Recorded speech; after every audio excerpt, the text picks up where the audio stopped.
সবাইকে তো চলে এসেছিলাম বইমেলা। হ্যাঁ, বইমেলায় এসেছিলাম, কিন্তু এই নিয়ে বইমেলাটা ছিল আমার তৃতীয় দিন।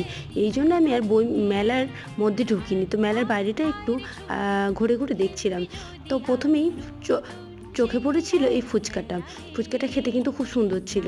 ওই জন্য আমি দুটো ফুচকা খেয়ে নিয়েছিলাম, তারপর একটু নিজেকে দেখিয়ে দিলাম। যাই হোক, মেলায় ছিল সেদিনকে লাস্ট দিন, যার কারণে খুব ভিড় হয়েছিল। আর এই যে এই চুলের এই যে এইটাকে খুব কি বলে আমি জানি না, কিন্তু বেশ ভালো ছিল, খুব আরাম লাগছিল চুলে। আর মনে আছে সেই ছোট্টবেলায় আমরা অনেক কালার কালার টিপ পরতাম, আর এটা কিন্তু সেদিনকে আমি দেখতে পেয়ে গেছিলাম। তো যাই হোক, এরপরে চলে এসেছিলাম আমরা জগন্নাথ মন্দিরে। জগন্নাথ মন্দিরটা কিন্তু খুব সুন্দর হয়েছে। আর এই নাও তোমাদেরকে মন্দিরটা ভালো করে দেখিয়ে দিলাম। তারপরে ছিল কল্পতরু মন্দির। কল্পতরু মন্দিরটা দেখার পরই চলে গেছিলাম আমার একটা কুর্তি কিনতে। তো যাই হোক, দোকানটা আমি একটুখানি দেখিয়ে দিলাম। এরপরে পাপড়ি চাট, একটা ক্রিস্পি চিকেন খেয়ে বাড়ি চলে এসেছিলাম। তো ভিডিওটা